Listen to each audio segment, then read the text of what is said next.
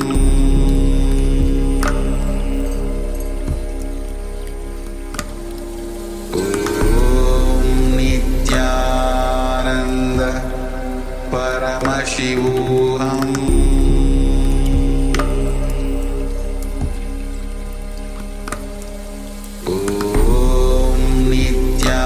Nityananda Paramashivoham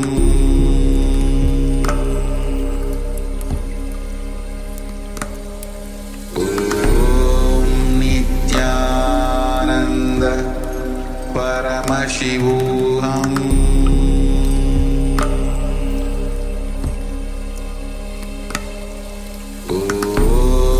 Nityananda Paramashivoham Nityananda Paramashivoham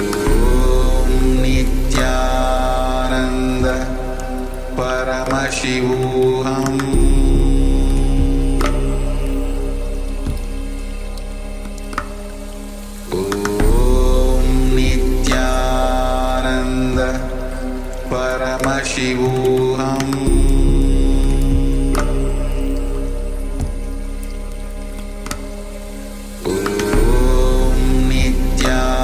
Nityananda Paramashivoham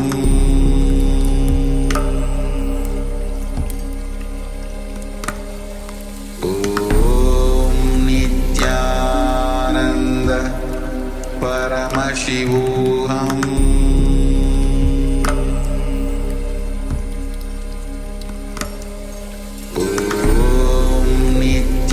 Nityananda Paramashivoham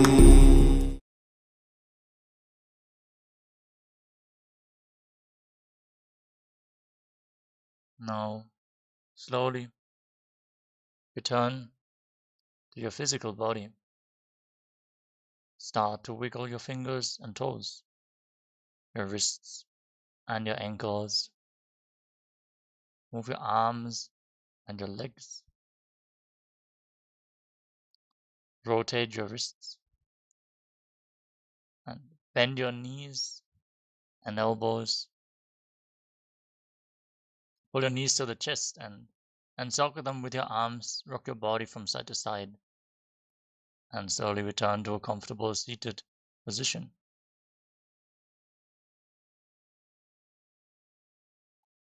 Congratulations! You completed the Pratama Vinyasa Krama, the first 108 asanas of this sequence. We want to complete with all the participants for the variety of technical problems that you have been facing and the delay at which we are going to start the Paramashivoham Level 1 program now. Enjoy the final day of Paramashivoham as we're having a lot of new sessions on the topic of Guru Bhakti. So make sure to stay tuned and get ready. And yes, for all the Paramashivoham Level 2 participants, we're going to continue the yoga sequence with the remainder of the Dvitiya Vinyasa Krama. Starting off with the next asana of the sequence, which is Yathasa Nishthasana. Sitting in a comfortable posture that brings ease to your physical and mental space. Any comfortable posture is okay. Place your hands on the knees in Bindu Mudra and visualize Swamiji in your inner space as you breathe in Samana Kumbhaka and internally chant the Mahavakya, Om Nityananda Paramashivoham.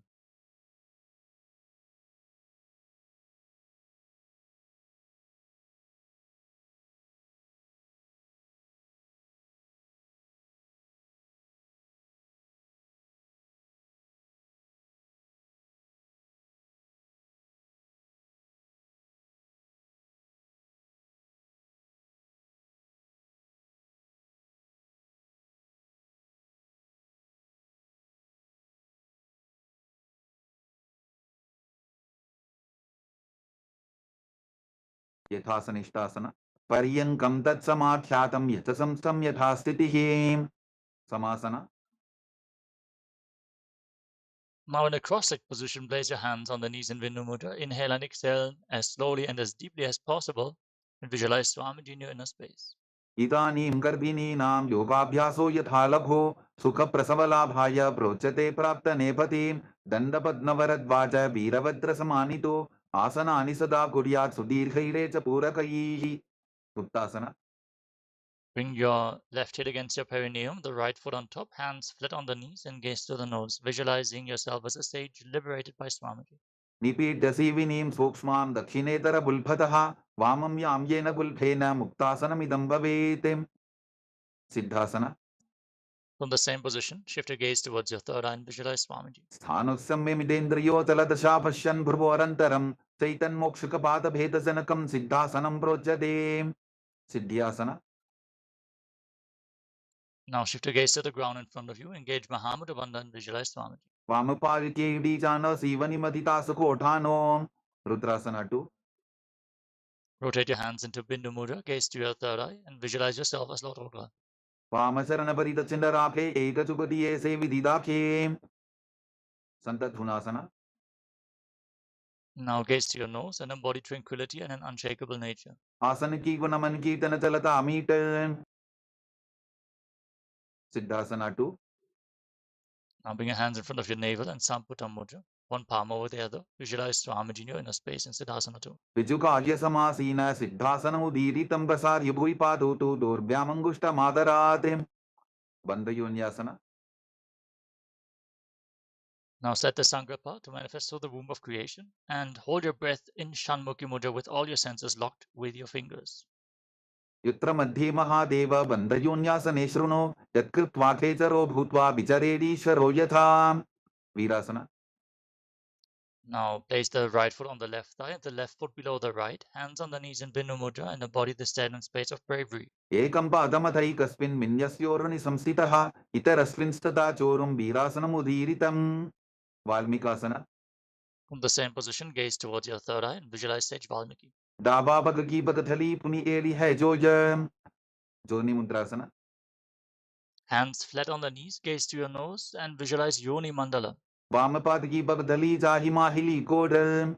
योन्यासना. Shift your gaze to your third eye. योन्यासनं पर्वतेन योगं योगफले नीलं तत्कारफललं तावत् खेचरो यावदेव हि. भद्रासना 3. Join the soles of your feet together, interlock your fingers around the toes, push your knees to the ground and pull your stomach in and up as you gaze to your nose and visualize yourself as Lord Veerabhadra. गुल्फौ च वृषणस्यादः सीवन्त्याः पार्श्वयोः क्षिपेत सवे वल्फं तथा सव्ये दक्षगुल्फं तु दक्षिणे. अघोरासना. Now cover your mouth with your right hand, left hand on the knee. Gaze to your third eye, push your tongue back and up, and inhale through your nostrils alternatingly. In Avyanta Kumbhaka, as you visualize yourself as an Agori. पूर्वक हो विश्रिका जोगी वाही विधि चौकी जैसोगी. Kanheri पवासना.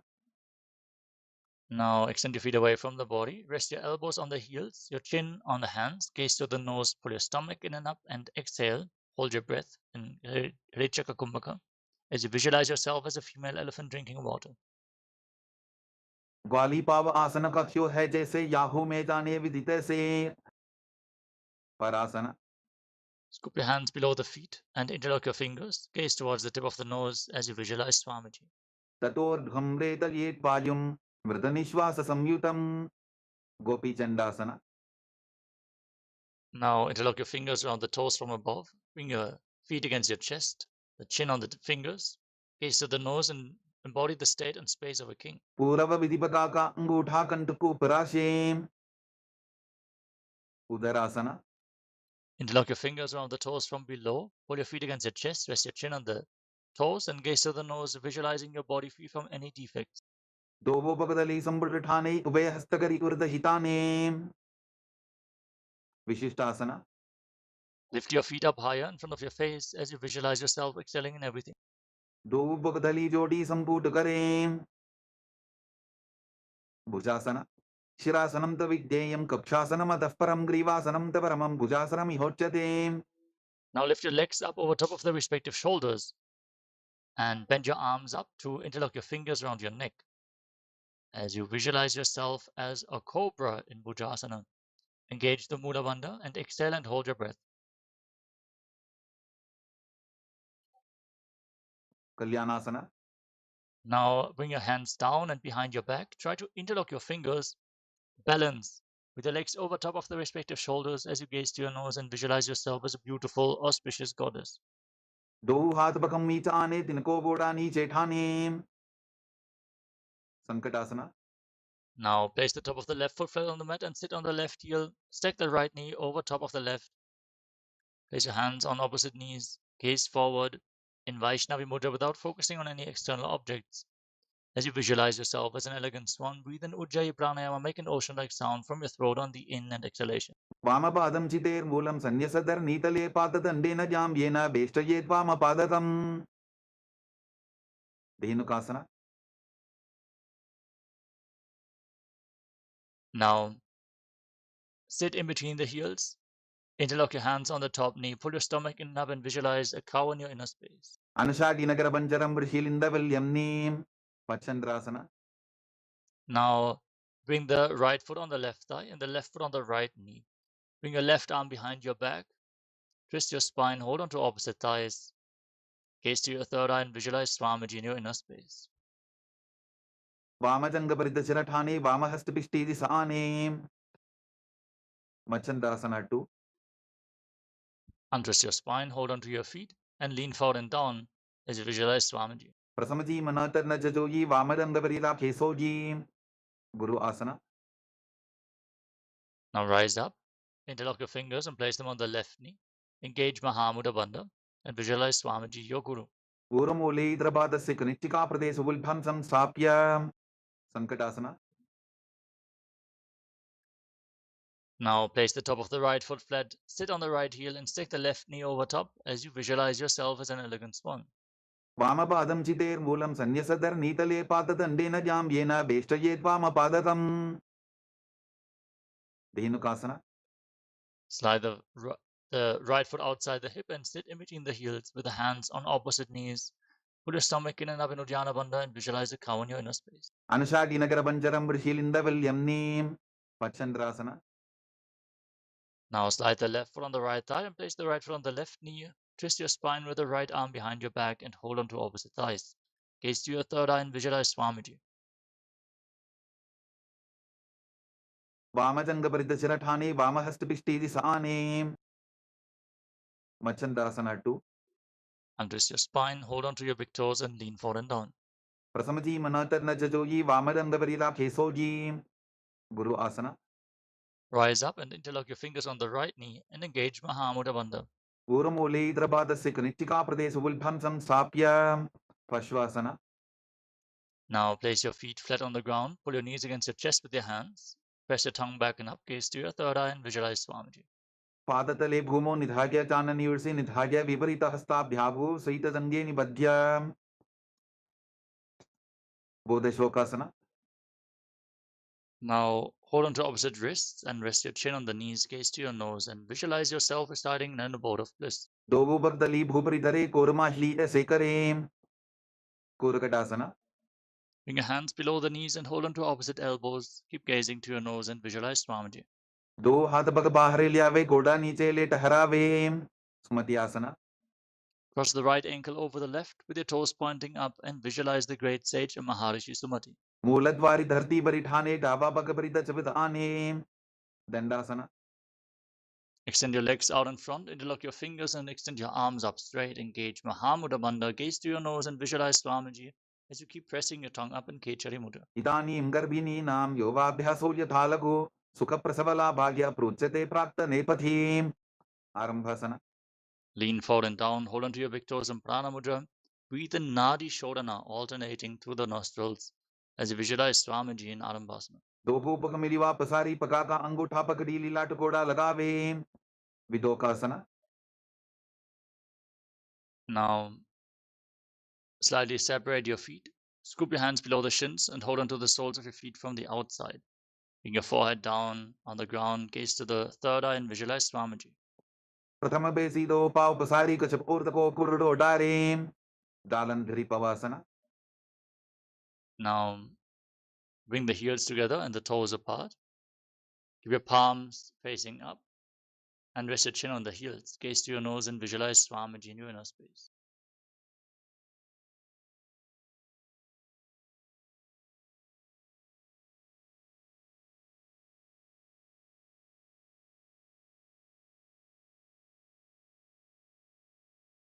Do edi mailike tije hatha pasari.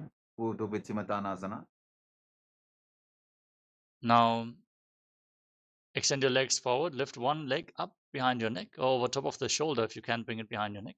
Lean forward and down and hold onto the front foot with both hands as you visualize Swamiji and feel the prana flowing upwards through the 9 points as we feel by Mahadeva and Pratyahara Pranayama.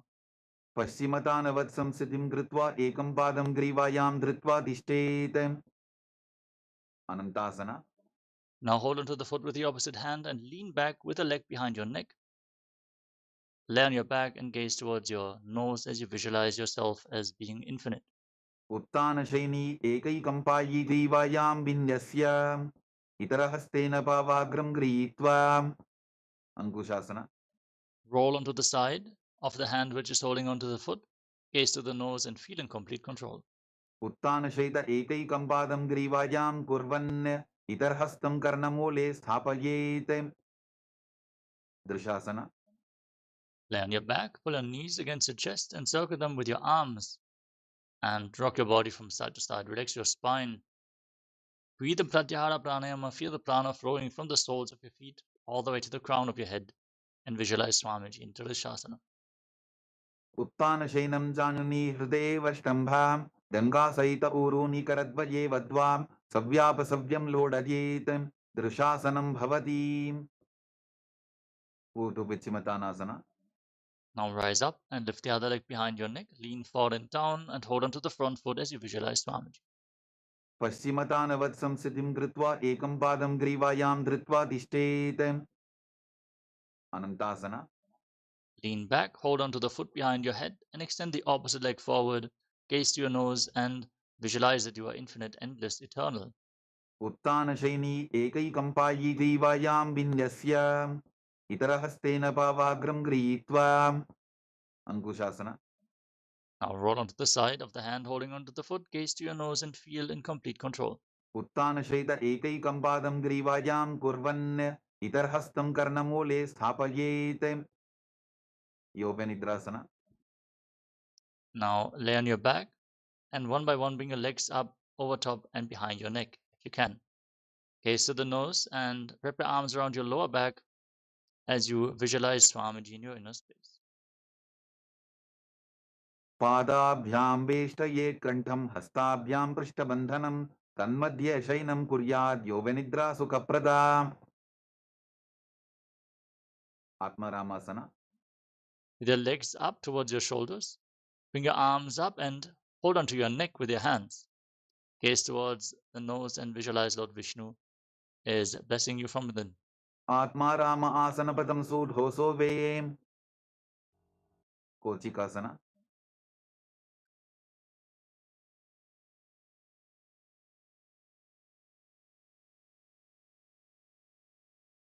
Now lay on your back and pull your knees up towards your chest.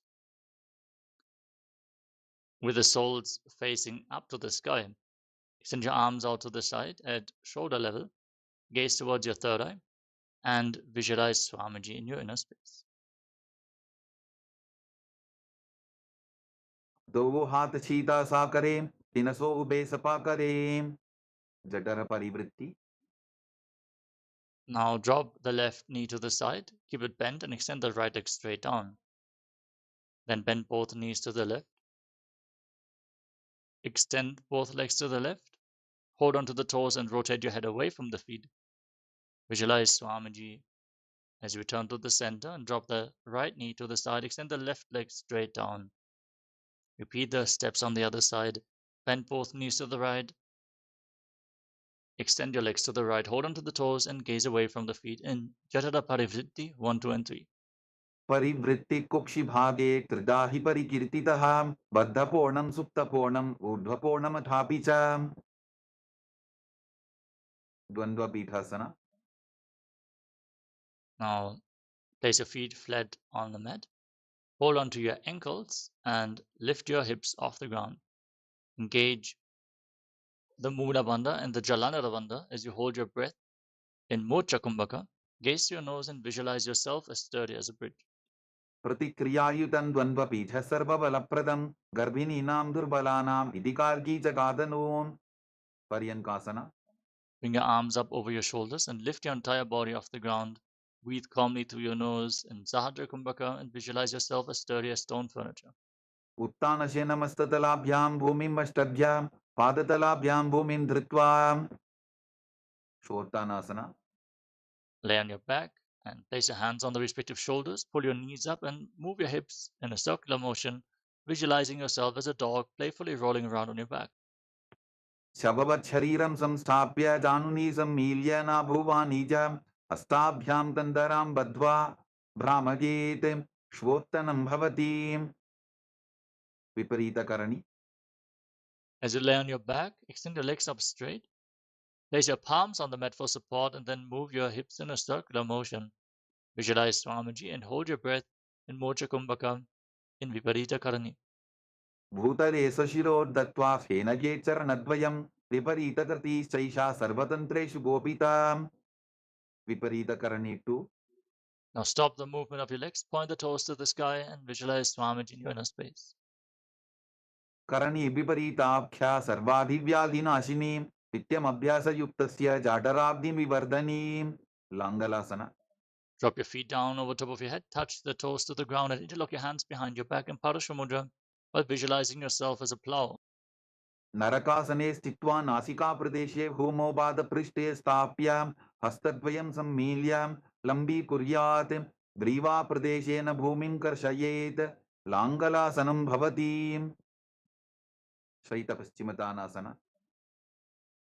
Now hold on to the feet over top of your head and visualize yourself as Lord Paramashiva in one of the 84 asanas revealed directly by him.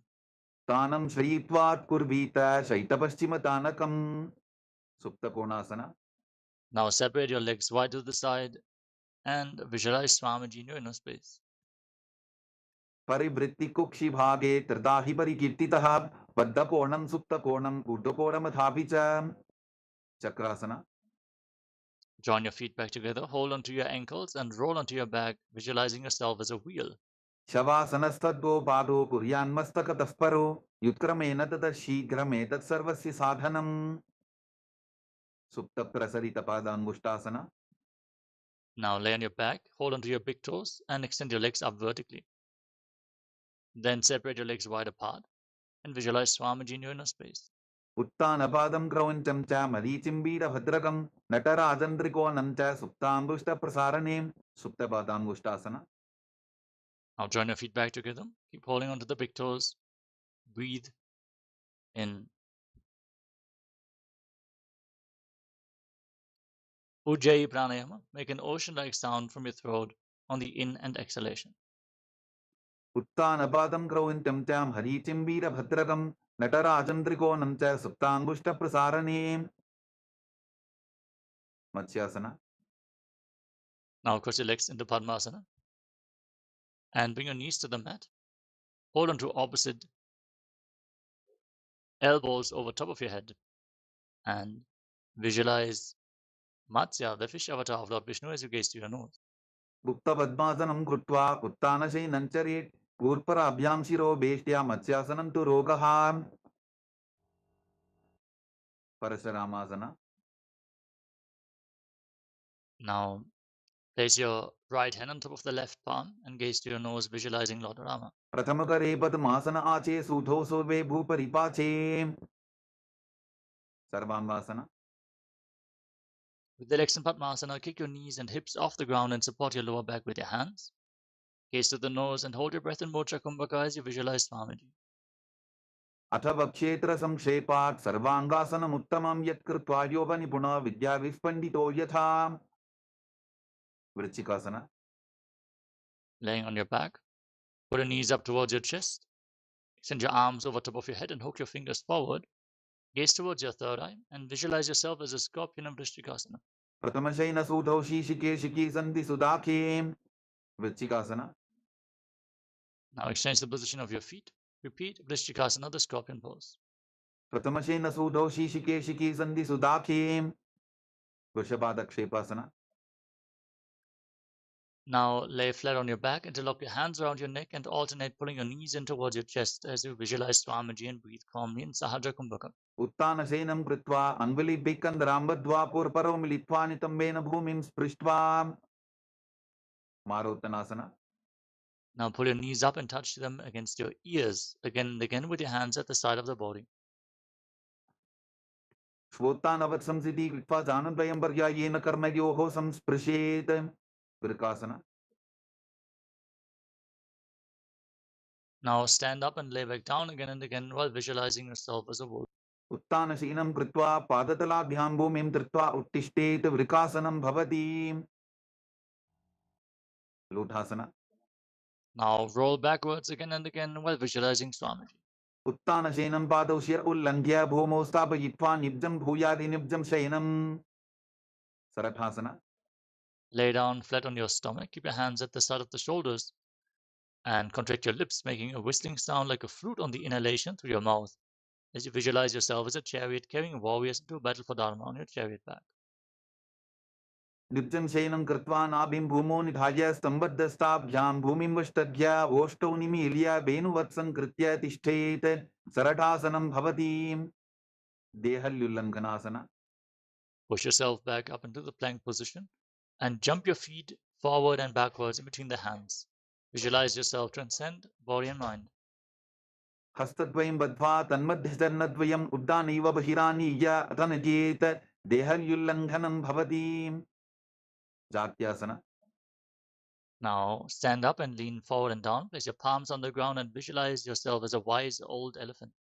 अथ जात्यासनं वक्षे येन जातिस्वरो भवेत्. हस्तान्द्रिभूमौ च गमनम् आगमनं ततः. सर्पासना. Next up is Lolitika Karana. Stand in Arimandi and extend your arms out to the side. Rotate them around your body as you move your head in all directions.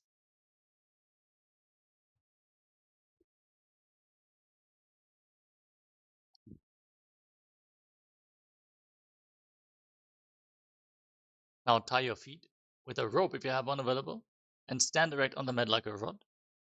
Keep your elbows close to your waist and visualize your Kundalini Devi rising and curling upwards around your body in Salapasana.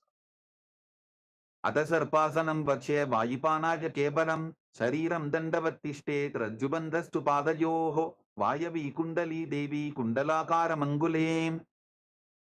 उष्ट्रसाधनासना. Lean forward and down, hold onto your toes with your hands and fists and walk around on the mat like a camel.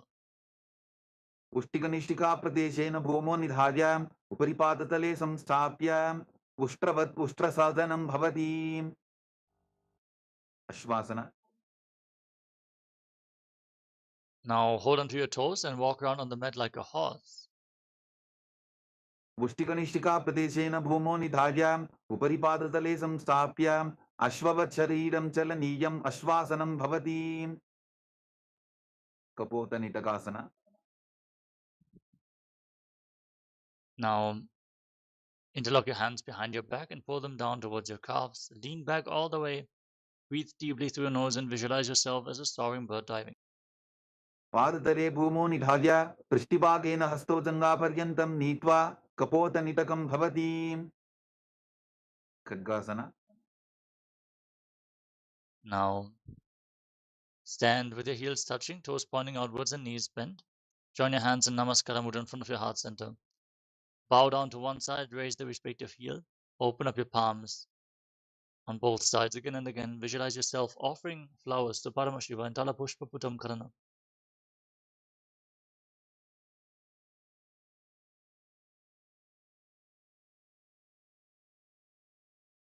Now gaze to your nose, visualize yourself as a rhinoceros, lay down on your stomach, and then jump your feet back up towards your hands and stand with your hands slightly extended in Namaskara Mudra, resembling the horn of the rhinoceros in Kalkasana. लुचसरतमासनं कृत्वा पादतलाभ्यां भूमिं वष्टभ्य उत्तिष्ठेत्. खड्गासनं भवति. उत्थानोत्थानम्. Now hold on to weights. If you want to intensify this asana, sit down and stand back up or squat down as low as possible as you gaze to your nose and visualize Swamiji. पुनः पुनः उत्थातव्यम् असितव्यम् इति उत्थानोत्थानं भवति. कुशलासना. Raise your arms up and jump repeatedly while visualizing yourself as a mace. सरलं स्थित्वा ऊर्ध्वं बाहुनयेत् वारं वारम् उड्डानं कृत्वा नयेत् कुशलासनं भवति with शीर्षकासना. Now pull one foot towards your chest and sit down and stand back up on the other leg, alternating on both sides. Gaze to your nose and visualize Swamiji in Utshirshakasana. एकैकं पादतलं कुक्षु निधाय तिष्ठेत् उत्शीर्षकं भवति ताण्डवासना. Next up is Parshvajanukarana. Keep the toes of the right foot pointing outwards. Pull the left knee towards your chest and circle it with the left arm, the left hand in a fist. Right hand on the thigh.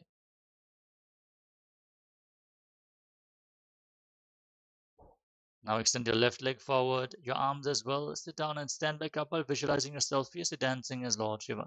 एकेन पादेन स्थातव्यं ताण्डवासनं भवति ब्राह्मणासना.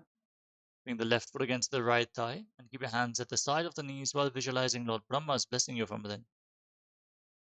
ब्राह्मणासनमावक्ष्य यत्कृत्वा ब्राह्मणो भवेत् एकपादमरो दत्त्वा तिष्ठेत् दण्डाभृतर्भुवि गर्भासना 3. Now bring the left leg over and around the right knee. Tuck the toes behind the calf. Bring the left arm below the right and join your hands in Namaskara Mudra while visualizing yourself as Lord Garuda. उत्तानकूर्मपीठं च संभस्कारुडमेव च पाताय दिनं गोमुखं च भारद्वाजं त्रिविक्रमम् एकपादासना. Now place the left foot on the right thigh and hold on to the respective knees with your hands. Squat on slightly. Visualize Swamiji in Ekapadasana. दक्षाङ्घ्रिं वामपादस्य दङ्घोपरि निधाय च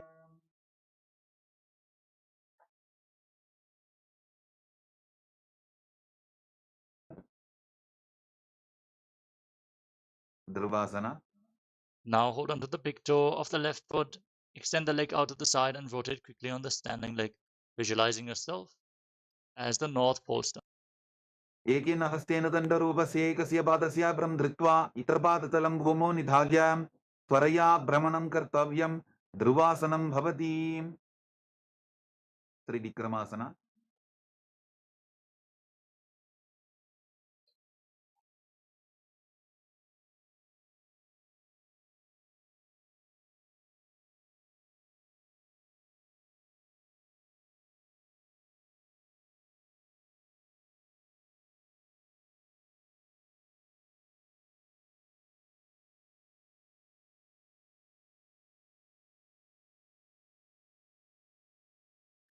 Now lift the left leg up behind your neck if you can. You can also bring it over your shoulder, put it towards your chest or cross it over the opposite knee. Sit down and stand back up while visualizing Lord Vishnu blessing you from within. ग्रीवायां पादं संस्थाप्य स्थातव्यम् उत्थातव्यं त्रिविक्रमासनं भवति ताण्डवासना.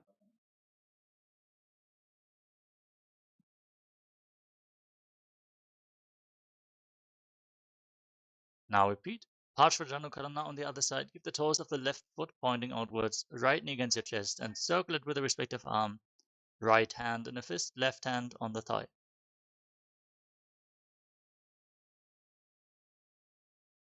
Now extend your arms and the right leg forward. Sit down and stand back up while visualizing yourself dancing as Lord Shiva. एकेन पादेन स्थातव्यं ताण्डवासनं भवति ब्राह्मणासना. Bring the right leg against the left thigh, hands at the side of the knees, and visualize Lord Brahma's blessing you. ब्राह्मणासनमावक्ष्य यत्कृत्वा ब्राह्मणो भवेत् एकपादमरो दत्त्वा तिष्ठेत् दण्डाभृतर्भुवि गर्भासना 3. Bring the right leg over the left and tuck the toes behind the calf. Bring the right arm below the left and join your hands in Namaskara Mudra. Visualize yourself as Lord Garuda. उत्तानकूर्मपीठं च संभस्कारुडमेव च पाताय दिनं गोमुखं च भारद्वाजं त्रिविक्रमम् एकपादासना. Now place the right foot on the left thigh, hold on to your knees, visualize Swamiji in your inner space. दक्षाङ्घ्रिं वामपादस्य दङ्घोपरि निधाय च ध्रुवासना. Now hold on to the big toe of the right foot. Extend the leg out to the side and rotate quickly on the standing leg while visualizing yourself as the North Pole. एकेन हस्तेन दण्डरूपस्य एकस्य पादस्य भ्रं धृत्वा इतरपादतलं भूमौ निधाय त्वरया भ्रमणं कर्तव्यं ध्रुवासनं भवति त्रिविक्रमासना. Now lift the right leg up behind your neck. Stand tall, sit down, and stand back up. Visualize Lord Vishnu is blessing you from within. Drivayam padam samstapya sadhavyam uttadavyam trivikramasana bhavati.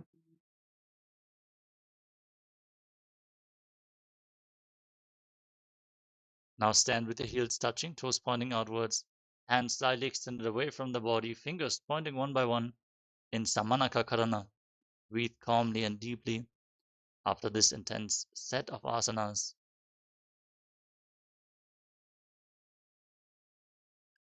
As we get ready for the final 100 asanas of this sequence.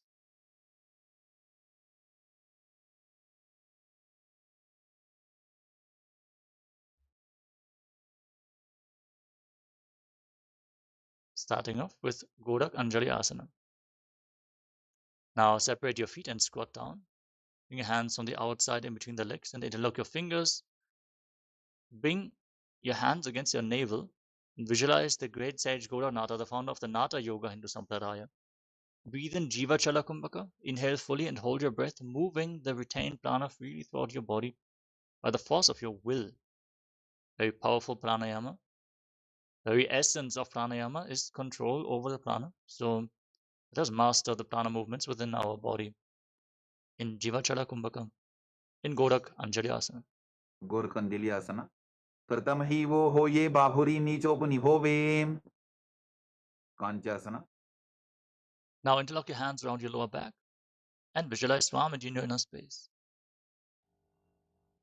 Urumadhyat hasto niveshya nitamam trtva padatalabhyam bhumim ashtadhyam. Bhridvasana. Join the feet together, heels against the perineum, squat down, interlock your hands around your lower back, and gaze towards your navel as you visualize Bhagavan Kalabhairava, the Lord of Time. Dobu bakagi talyaki mahili kor milayi banabani ukar mod vaise. Varahasana. Now, with your heels together, close to your perineum, separate the toes and join your palms behind your head. Fingers pointing down in Anjali Mudra, elbows raised like the tusks of a boar, gaze to your nose. Visualize yourself as the boar incarnation of Mahavishnu, Varaha, in Varahasana. Aksali ki mahili kori milayi banabani ukar vaise. Prabhitasana. Now catch your big toes in Prana Mudra and raise your hips to the same level as your knees as you visualize Swamiji in your inner space. Pashingtvaya sammilya stitva nitamam dana pradesha aniya tishte tripithasanam bhavati. Bakasana. Now place your palms on the ground and bring your knees onto your arms towards your armpits. Lean forward, find balance, and lift your feet off the mat while visualizing yourself as a crow. Hastabhyamo nimavashtabhya januddoyam nabho sammilya. Sushtanga Kapalyasana. Now, place your palms and your head on the ground, forming a triangle. Bring your knees onto your elbows, raise your hips up, lift your feet off the ground, extend them up into a headstand, and then cross your legs into Padmasana. Gaze to your nose and visualize Swamiji in Sushtanga Kapalyasana. Asana Povana Kapara Achoho Yim. Uttasana. Gently lower your legs down and come to a kneeling position, sitting in between the heels with the toes touching behind your back. Hands on your knees, gaze to the nose, and visualize you're sitting in the secret seat with Paramashiva and Guru. Jano Gorantare Pado Kritva Pado the Gopadyete. Vrikshasana 2. Now place your palms on the mat, raise your hips and walk your feet forward. Kick your legs up into a handstand. Lean against the wall for support if needed. As you visualize yourself as a tree with deep roots growing into the ground in Vrikshasana 2. Satta Chakrakshalanaya Vrikshasana Visheshakan Janani Indriyada Dadhya Ponabhedan Samabhyasete. Shibhuasana. From the handstand, bring your hands and feet closer together. Gaze towards your third eye and visualize Tejas. Shining light is flowing towards your third eye, rejuvenating your body. Dobu Babachodi Mahi Kulpamilaye. Mathyasana 2. Now place your palms flat on the mat. Step your feet back into a plank position. Then lower your body down and push it back up again and again while visualizing yourself as a fish. Nityam Shenam Kurparo Pashabhavaya Murta Vritya Hastatalabhyan Bhumim Vastabhya Varam Varam Uddanam Kuryata Mathyasanam Bhavati. Sarpasana 2. Lay down on your stomach and place your hands on the hips. Lift your head and chest from side to side. Visualize yourself as a snake. दिग्धं शयनं कृत्वा हस्तोनितमं संस्थाप्य पादोदीकीकृत्य सम्मीलयन् पुरससन्तव्यं सर्पासनं भवति निदालम्बनासना. Now place your elbows on the ground in front of you. Rest your chin on your hands. And feel self-supported and completely independent in Niralambanasana.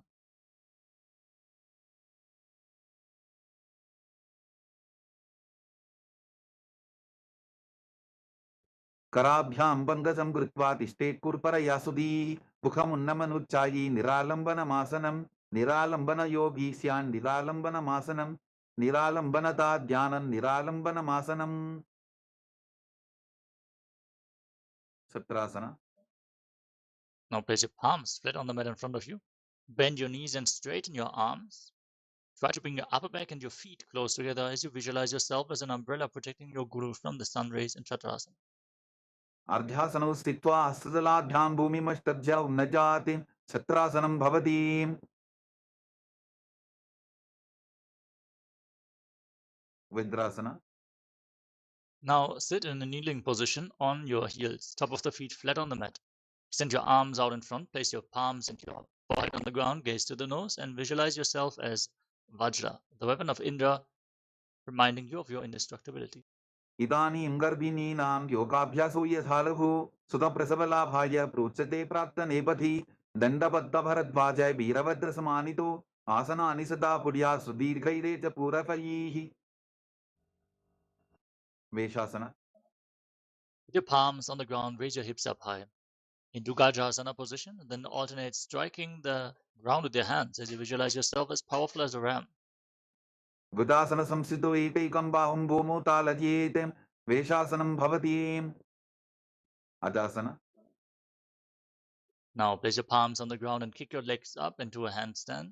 Then lower your face down to the mat and visualize yourself as unborn, existing for all eternity. गुदासन संस्थितौ पादत्रयमन्तराले कृत्य मस्तकेन भूमिं स्पृशेत्. धनन्तरासना. Come to a kneeling position. Sit on the heels, hold on to your feet, and pull them in towards your perineum.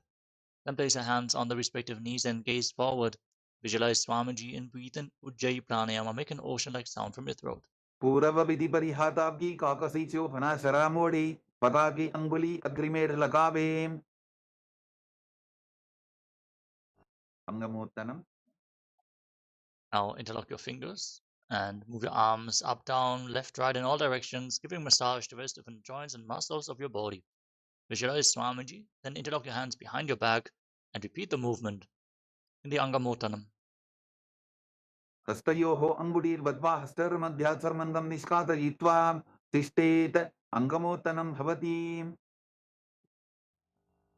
गन्धासनास्व.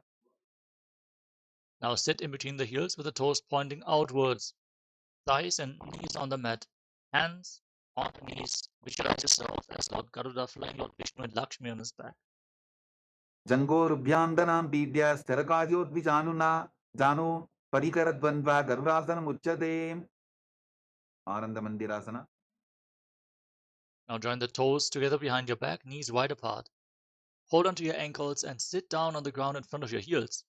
As you gaze to your third eye and visualize yourself residing in the blissful space of a temple. अथ वक्ष्ये वीरनाथ आनन्दमन्दिरासनं जित्कृत्वा अमरो धीरो भवत्येवेह साधकः. मण्डुकासना 2. Now cross your feet and place your hands under the knees. Pull your stomach in and up and gaze forward as you press your tongue up in Mandukya Mudra and visualize yourself as a frog. पृष्ठं सम्पीड्यबुल्ढाभ्यां दान्वन्द्ये सबलयावृतिः हस्तौ बालतले क्षिप्तो मण्डूकं पाददोषऋत्. नरसिंहासना. Now tuck your toes, sit on raised heels with the knees apart on the ground, palms on the mat in front of you, thumbs touching and the base of your hand touching your toes. Gaze to your nose and stick your tongue out, exhaling forcefully through your mouth like a lion, visualizing yourself as Lord Narasimha, the lion man avatar of Mahavishnu, in Narasimhasana. डोबू भणा पानी होई वैसे AD Mailer गुदानी वैसे समशरीरनी काट हरावे NASA अग्रदृष्टिको ल्यावे. विशरकासना. Now sit on raised heels and cover your mouth with your hands, thumbs underneath the teeth. Close your lips, inhale through the right nostril and exhale through your mouth as you gaze to your nose and visualize yourself as Goddess Durga on this very opening of the Navaratri festival. Dovupakambi Edi Goda Panovanapani Hoyi. Pakanasana. Now, place the top of the feet flat on the mat and sit on your heels with the soles of the feet together, toes pointing backwards. Bring your hands towards your armpits and imitate as if you are a monkey stretching yourself. Gaze to your third eye and visualize yourself as a playful monkey in Makarasana. Dovu Bagdari Samudane, the Nigivishti Bumi Paridhane, Bolatvar, Ediam Pariave, Muda Hat Ucha Harave, Vijarasangarasana. Now tuck the toes, join the soles of the feet together. Separate your knees wide apart and lift yourself off the ground. Hold on to opposite elbows behind your back and fix your gaze at the tip of your nose as you embody diamond-like strength for you and your Sangha, your spiritual community. Pratama Pranapani Hoi Vaise, Dovu Edi Udani Vaise, Goda Upa Rakhe Dhira, Adeva Yapasade Dhira. Khanjanasana. Now cross your feet and sit on the raised heel, palms flat on the ground next to your body. Pull your stomach in and up towards your spine and Uddiyana Bandha, gaze to the nose and visualize perfect health physically and mentally in Khanjanasana. Khanjanasana Vakshe Yadgritva Sustiro Bhave, Prishte Padatvayam Badva, Hasto Bhumo Pradarajete. Urmasana. Same position, hands on the knees, make your upper back and neck stiff like the shell of a turtle with a stable body and mind to live for hundreds of years. Gaze to your nose and Kurmasana, the turtle pose. Bulpo Chavrashanas Yadho Vikramena Samahito, Trichukaya Shiro Grivam Kurmasanam Itiritam. Yogasana. Relax your upper back and neck, gaze to your nose and visualize Swamiji in your inner space. Gudam Diemyaval Babhyam Vikramena Samahitaha, Yogasanam Bhavedeta Didiyova Vidovituhu. Vidovasana. Now stand on your knees and cross your feet behind. Bring your toes near opposite knees. Hold onto your calves with the fingers inside, thumbs outside, palms facing back. Lean back, gaze up, and visualize a space of eternal oneness, Advaita, with Swamiji, your Guru. Goda Vamo Bohogi, Goda Arara Chetogi, the Chipadaki, Pani Rahave, Pano Vamo Goda Rigilave. Ustrasana 2. Now place the top of your feet flat on the mat, hold onto your heels, and lean back. Tilt your head back, push your hips forward, and visualize yourself as a camel. Merudandaglanti Dadya, Samdivada Shupumar, Kapoto Ostrasana, Bhyasa, Pudyanmita Hitasana, Ditiyasana. Now bring your feet together, sit on the heels, and lean back. Hold onto your feet as you place your elbows and the back of your head on the ground. Gaze to your nose and visualize yourself as a lotus blooming. Dovu Edi Sambudare, Sole Molatvari, the Ridhare, Phana Pani over Hoye Vaise, Bahuri Pishti Shikare, do I say Viradasana. Now lay down in between your heels and rise back up again and again. With the support of your hands if needed, visualize the healing and liberation of your causal body in Viratasana.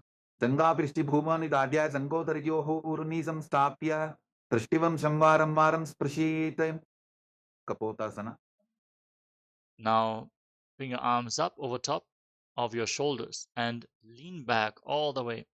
Hold onto your feet and try to bring your head in between your heels as you visualize yourself as a beautiful dove in Kapotasana. Virudandagvanti Dadya, Sambipada Shipuman, Kapoto Ostrasana, Bhyasa, Kuryanmita Hitasana, Varasana. Now stand on your knees and tuck your toes behind. Hold on to opposite arms in front of your chest and gaze towards your nose.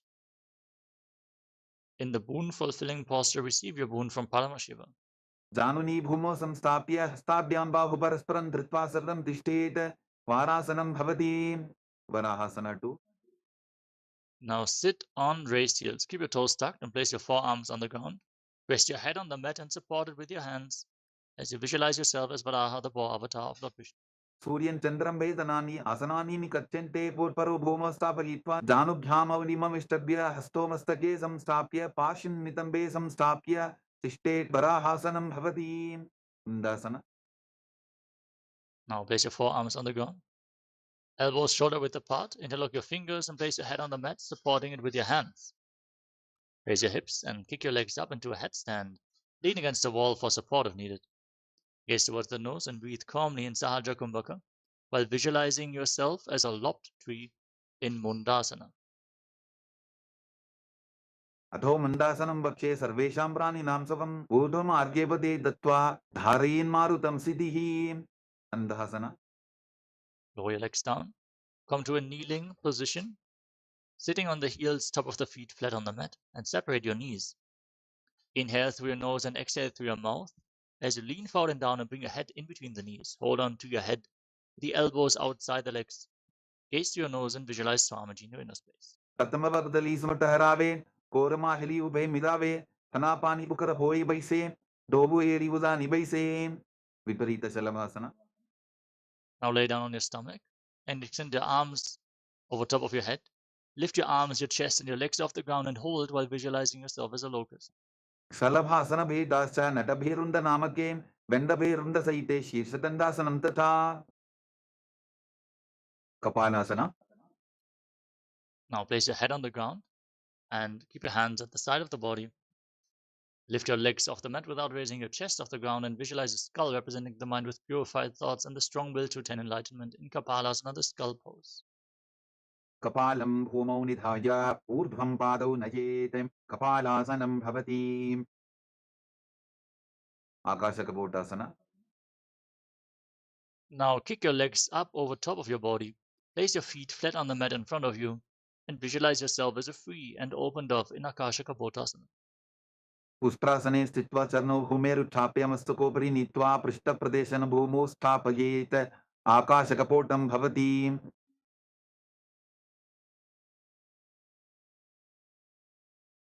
चटवासना. Now come to a kneeling position and bring your forearms on the ground in front of you, your navel touching your knees. Be stable and sturdy as you visualize yourself as a sparrow. कूर्परपद्यन्तौ हस्तौ धरावोल्टभ्य जानुनी नाभौ संकुञ्च्य वृश्चिकासना 2.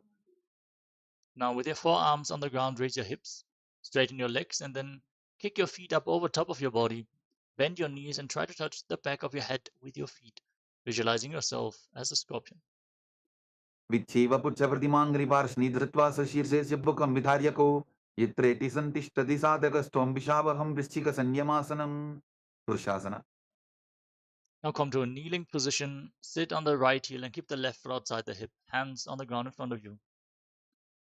Visualize yourself as a bull as you forcefully inhale through your nose, hold your breath for a short while, and then again slowly exhale through the nose in Antaranga Kumbhaka, gaze forward in Vaishnavi Mudra, in Vrishasana, the bull pose. यान्विपुल्भेपादबूले वामभाव्यपदेतरं विपरीतं स्पृशेत् भूमिं वृषासनमिदं भवेत्. लोलासना. Now place your palms on the mat, cross the toes of the left foot over the right, and lift your entire body off the mat while visualizing Swamiji. लोलासनं तदा पुर्यात् वायुलोलापघातनात् स्थिरवायुप्रसादेन स्थिरचेता भवेत् वृषासना. Now sit on the left heel and keep the right foot outside the hip, hands on the ground in front of you, and visualize yourself as a bull. यामिपुल्भेपादबूले वामभाग्यवदेतरं विपरीतं स्पृशेत् भूमिं वृषासनमिदं भवेत्. बालवनासना. Now place the right foot flat on the mat and tuck the toes of the left foot, sit on the left heel, and place your hands on the respective knees, gaze forward and visualize Balagunahaya, one of the 84 siddhas in your inner space. आसन covid दरबिकार जागी ग्रहासना. Now stand up, squat down, bring your arms in between the legs and hold onto your ankles from the outside as you squat down all the way. And visualize yourself as the entire planet. पाददये भूमौ संस्थाप्य जानुमध्ये पूर्वरौ स्थाप्य हस्ताभ्यां गुल्फप्रदेशो धृत्वा तिष्ठेत् ग्रहासनं भवति. बालवनासना. Now place the left foot flat on the mat and tuck the toes of the right foot. Sit on the right heel, hands on the knees, and visualize Balagunahaya. आसन covid दरबिकार जागी उत्कटासना. Step both feet in, keep your toes tucked, knees together, off the ground, hands on top of the knees, holding onto weights if you have them available. Gaze forward in Vaishnavi Mudra. Don't get distracted by any external happenings. Focus on the objective in your inner space, which is enlightenment. Visualize Swamiji in Utkatasana. इजास्पिचौ स्थीयत पूर्वजानु यत्रासने पादतलद्वयोपरि वज्रसंगारासना 2. Now separate your knees, join the soles of the feet, and hold onto opposite elbows behind your back as you visualize Swamiji in your inner space. प्रथमपना पानी होए जैसे Dogu AD बुदा निवैसे गोडा हुभा राके टीया आडे वाये पसारे Dhiran अनिलासना. Now place your palms on the ground in front of you and step your heels onto the back of your hands. Squat down all the way, gaze to your nose, and visualize you are able to live off of air alone. दो हाथ भूमि पर ठाने कहनी जाड़ी नाभिलग आने फना दो ऐसे विधि करे पिष्टि हथेलियां की परिधरे पादुकासना. Now place the back of your hands on the mat, step your feet onto your palms, and wrap your hands around the feet like shoes. Walk around on the mat while visualizing yourself wearing padukas, walking all across India in padukasana. हस्ततरयोः पादतले कृत्वा तिष्ठेत् गच्छेत् पादुकासनं भवति कुक्कुटोड्डानासना. Place your palms on the ground and kick your legs up and let them fall back down again and again while visualizing yourself as a rooster. हस्ततले भूमौ कृत्वा पादतले च ऊर्ध्वमुड्डानं कृत्वा भूमौ पतेत् विपरीतनृत्यासना. Now kick your legs up and dance around on two hands while feeling yourself become free of all inhibitions. हस्ततलाभ्यां भूमिं वष्टभ्य ऊर्ध्वपादाग्रे कुर्वन् हस्ततलाभ्यां नर्तनं कर्तव्यं विपरीतनृत्यं भवति कुञ्जरासना. Now separate your feet. Place one hand on the mat and the other hand on the respective ear. Breathe calmly, catch your breath as you feel the grounding effect of this asana. Visualize Swamiji. अथ वक्ष्ये महादेव कुञ्जरासनमुत्तमं करे नैकेन पादाभ्यां भूमौ तिष्ठे शिरकरः कुञ्जरासना. Now extend the position of your hands. Repeat Kunjarasana on the other side. अथ वक्ष्ये महादेव कुञ्जरासनमुत्तमं करे नैकेन पादाभ्यां भूमौ तिष्ठे शिरकरः कदम्बासना. Now bring your feet together, squat down all the way, bring your heels towards your perineum. Hold onto your ankles and balance on your heels with your buttocks and your feet off the ground. Visualize yourself as a kadamba tree, a pious tree that promotes a long life in Kadambasana. पार्श्वभ्यां भूमिं वष्टभ्य हस्तद्वयेन पुल्भौ धृत्वा तिष्ठेत् कदम्ब भवति पवनमुक्तासना. Now place your feet flat on the ground and pull your knees against your chest with your hands. Breathe deeply and visualize any excess water being released from a balance within your system. द्वयोस्तु पादयोः पाणिं लात्वा सुस्वनितम्बके जानन्नि वक्षसि सादुर्बभ्रतीकरवन्दनैः चकोरासना.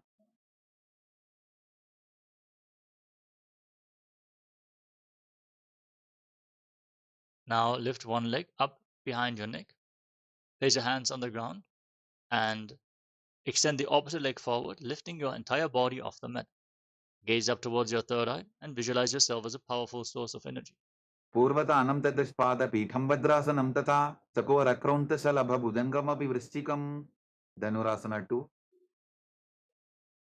Now hold on to the big toes in Prana Mudra and pull the right foot towards your ears if you're pulling a bowstring, but visualizing yourself as a bow in Dhanurasana 2.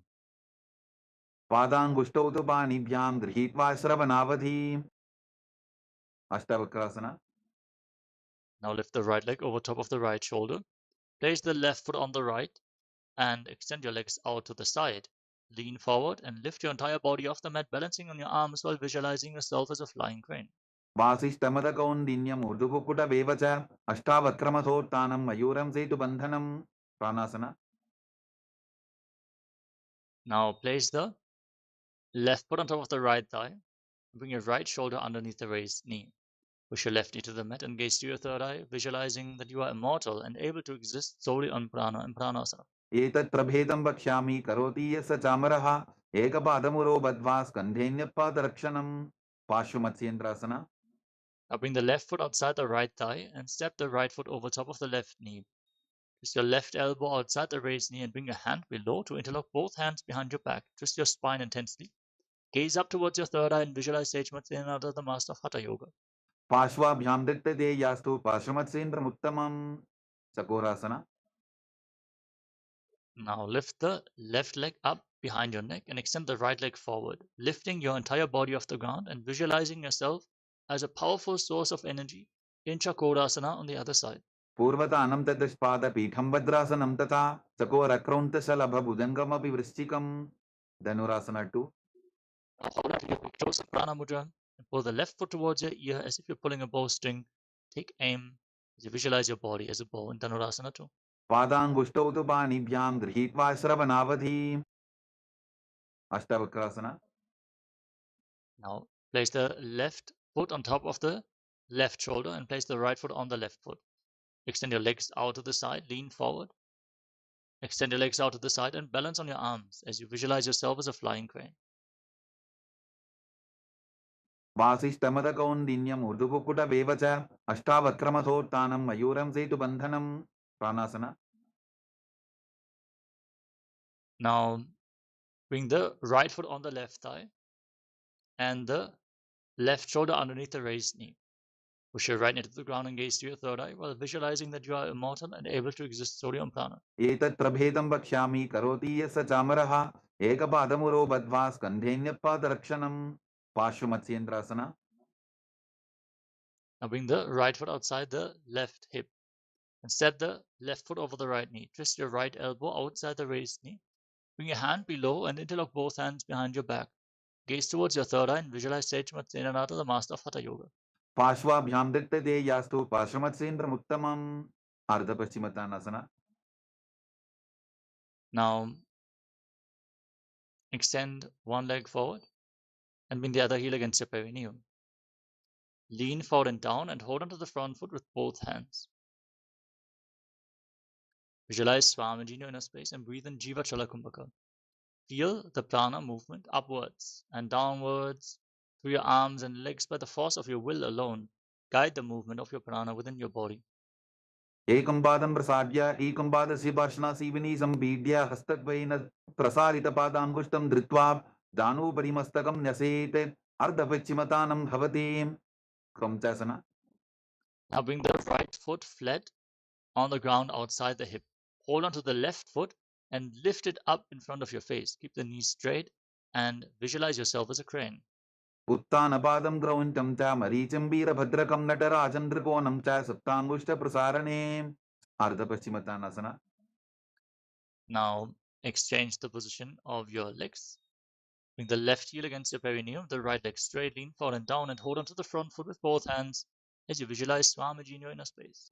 एकं पादं प्रसाद्य एकं पादस्य पार्श्वनासीविनी सम्पीड्य हस्तद्वयेन प्रसारितपादाङ्गुष्ठं धृत्वा दानोपरि मस्तकं न्यसेत् अर्धपश्चिमतानं भवति क्रमचासना.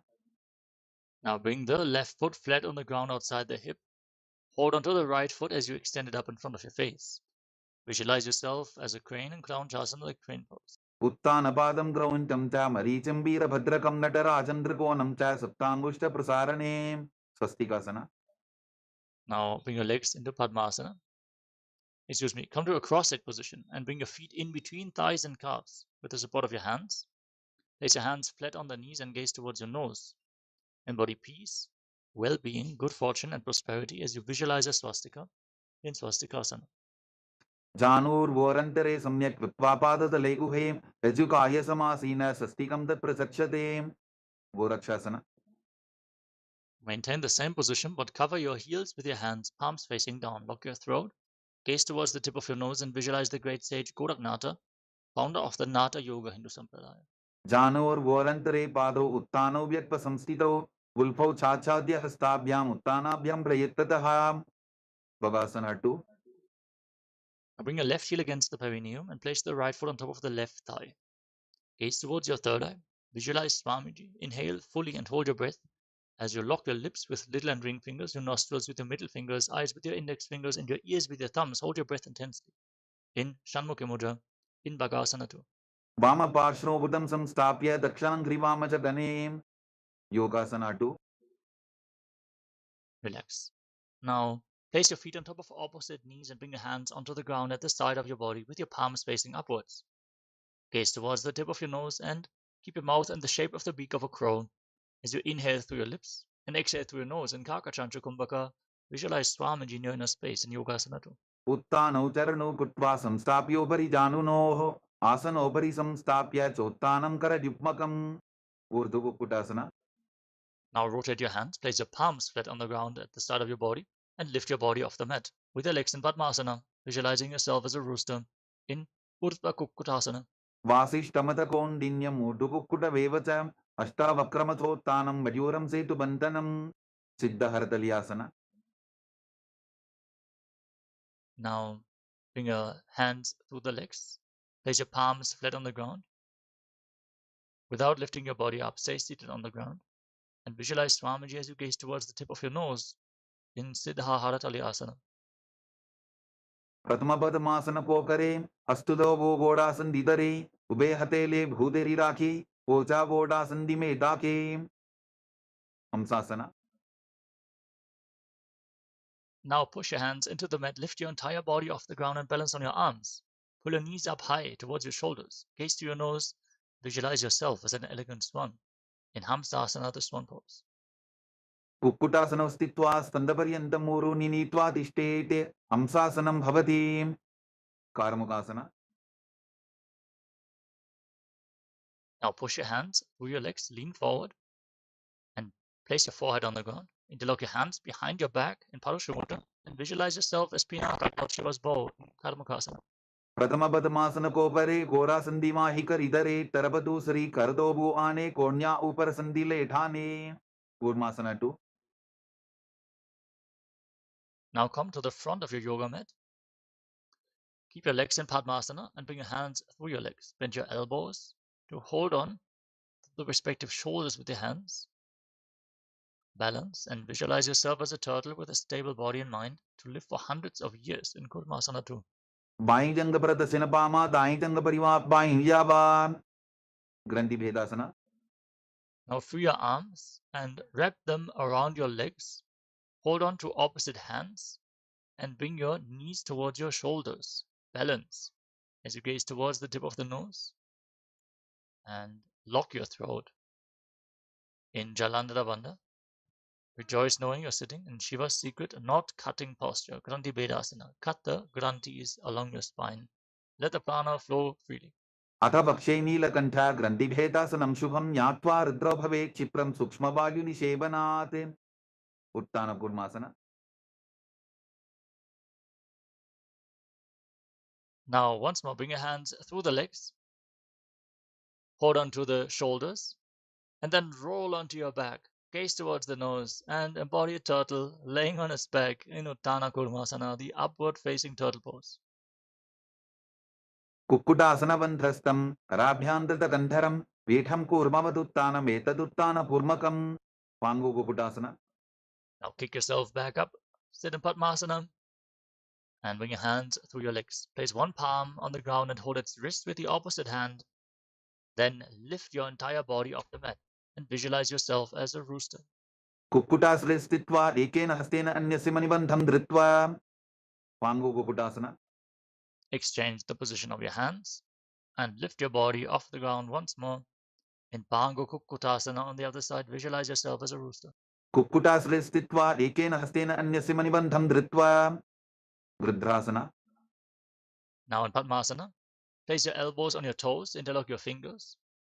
Rest your chin on your hands and press your thumbs against your throat, visualizing that you have gone beyond all greed and covetous. Janor वोरंतरे पारो उत्तानो व्यक्त संस्थितौ उल्फौ छाछाद्य हस्ताभ्याम उत्तानाभ्याम प्रयत्ततः. Padmasana 3. Rise up, place one hand over top of the other with your palms facing upwards and rest your hands in your lap. Sit in a meditative space. Engage Mahamudra Bandha. Gaze to your nose. Visualize Swamiji in your inner space. उत्तानो चरणो विधाय विधिवत शक्ति स्थितौ यो Virat. Padmasana 4. Now place your hands flat on your knees and gaze towards the tip of the nose. Visualize Paramashiva in your inner space. 25 heads, 50 hands, 75 eyes.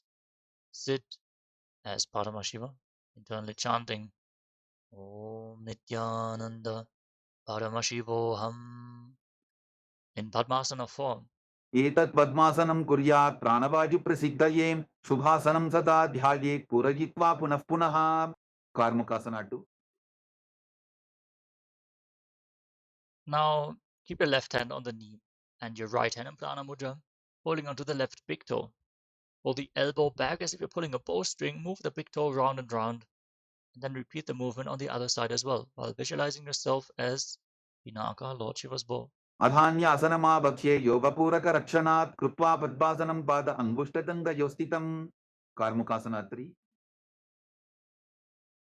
Now, sitting in Padmasana, bring your feet close in towards your body and cross your arms behind your back. Hold on to the respective big toes in Prana Mudra if you can. Otherwise, just try to cross your arms as much as possible behind your back. Gaze towards the tip of the nose. Engage Mahamudra Bandha, all three bandhas. Visualize yourself as Lord Shiva's bow. कार्मुकासनमाक्षित्य उदरे पूरयेत् सुखं तदवायुर्वसो याति कालेन सूक्ष्मवायुना दृढासना. From the same position, lift your head and gaze towards your third eye. Visualize yourself as Dridha, the action of Paramashiva's third eye. Anything you come across, you destroy. Then Dridhasana. पूर्वभ्यामुपरि स्थाप्य पादयुग्मं प्रयत्ततः दक्षिणं सव्यदेशे च सव्यं दक्षिणदेशके मग्रासना. Now, hold onto the big toes in Prana Mudra and roll onto your back. Gaze to the nose and visualize yourself as a snake as you breathe calmly. And Sahaja Kumbhaka through your nose in Nagrasana. प्रथम पद्मासन कोठाने दोबू हाथ पाछाने आने पाद अंगूठा पुकरे आनी सोबई कहुन्या पुल्या पानी कंदुकासना. Now free your arms and legs. Relax. Lay on your back and pull your knees up towards your chest. And circle your legs with your arms, your hands interlocked in Parashu Mudra. Bring your chin to the knees and squeeze your body into a ball in Kandukasana. वेत्रासने स्थित्वा हस्तपादान् निष्कुष्य ऊर्ध्वं दजेत् पृष्ठवंशेन भूमिं पोतयेत् कंदुकासनं भवति. ऊर्ध्वपवनासना. Place your feet flat on the ground and keep your knees raised. Interlock your hands around your neck and breathe calmly through your nose as you gaze to the nose and visualize Swamiji in Urdhva. प्रथमे सूदो San करावे गोडा उभा राशि मिलावे पुल्फमा हिला अंगुष्ठटोगी करे एक समेल रसोजी मरकटपीठासना. Now place your hands underneath the heels with the palms facing up. Push your hips off the mat and lock your throat. Hold your breath intensely in Mocha Kumbhaka. Forcefully push the prana into the Sushumna Nadi, the central nadi of your spine, as you prevent the air from escaping your lungs. Visualize yourself as a powerful alpha ape in Madakata Pitasana. उत्तानशयनं पादतले उत्तानहस्तयोः स्थापयेत् उत्तानशिखिपीठकासना. Now bring your hands towards your lower back and straighten your legs. Bear your body weight on your elbows as you gaze to your nose and visualize Swamiji in Uttana Shikipitakasana. जङ्घोरुबलहीनश्चेत् उत्तानशिखिपीठकम् अप्रमत्तः प्रकुर्वीत भुक्तेः प्राग्विजितेन्द्रियः नरकासना. Now kick your legs up and point your toes to the sky. Place your palms flat on the ground for support and visualize yourself blissfully traversing through Naraka Loka, hell, unscathed in Narakasana. Chant the Mahavakya Om Nityananda Paramashivoham. ग्रीवापण्ठेन भूमिं विष्टम्भा पादाप्रद्वयमूर्धमुत्रयेत् नरकासनं भवति. तिर्यन्नौकासना. Now bring your hands back towards your lower back. Straighten your body. Bring your feet over the center of your body. And engage your core to hold balance as you visualize yourself as a boat crossing the ocean of samsara in Tiryannaukasana. नौकावत् स्थित्वा ऊर्ध्वं पादावृद्वयं नयेत् तिर्यन्नौकासनं भवति. दशासना. Now point your toes back up to the sky and place your palms on the mat. Be straight, stable, and sturdy like a flagpole as you visualize yourself as the Kailasa flag, respected across all nations in Dvajasana. तिर्यन्नौकावते विवापृष्ठपूर्वरीः भूमिं वष्टभ्यां मस्तकलाक्षेन पादाग्रद्रुयमूर्ध्वनयेत् ध्वजासनं भवति. वृत्तासना. Now relax. Lay down flat on your back. Keep your hands at the side of the body with the palms facing upwards. As you forcefully pull the awakened Kundalini Shakti up along your spine from the Muladhara all the way to the Sahasrara chakra. From the root of your spine all the way to the crown of your head. Feel the energy flowing upwards, chant in your body from all the components of Nityananda Yoga, intensely awakened. Feel the energy spread throughout your body as you leave your body behind. Visualize that your body is dead, and Swamiji is liberating you. Internally chant the Mahavakya. Om Nityananda Paramashivoham. In Mritasana. Uttanam Shabbat Bhumau Shayanam Tu Shavasanam Shavasanam Shramaharam Chitta Vishranti Karanam.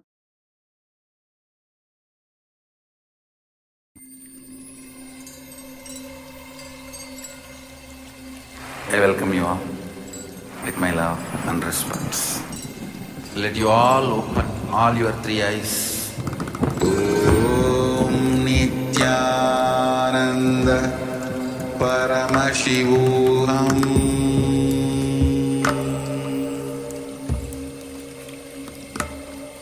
Om Nityananda Paramashivoham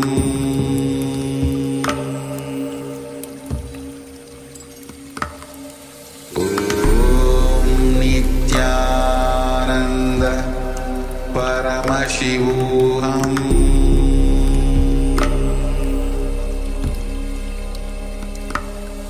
Om Nityananda Paramashivoham Om Nityananda Paramashivoham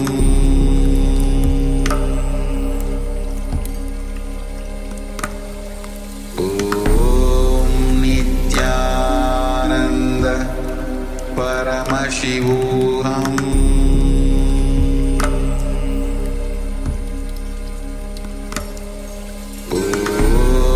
Nityananda Paramashivoham Om Nityananda Paramashivoham Paramashivoham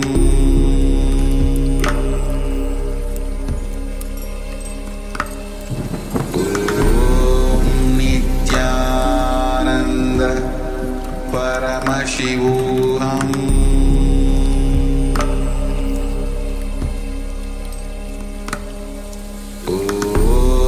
Nityananda Paramashivoham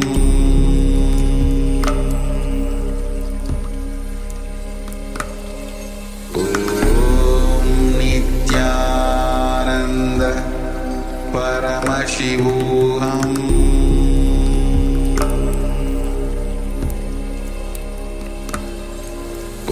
Om Nityananda Paramashivoham Om Nityananda Paramashivoham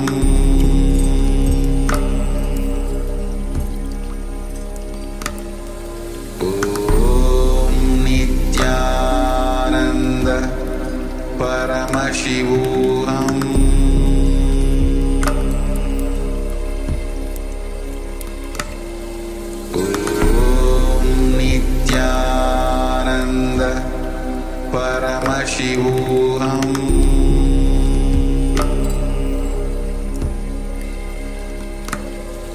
Om Nityananda Paramashivoham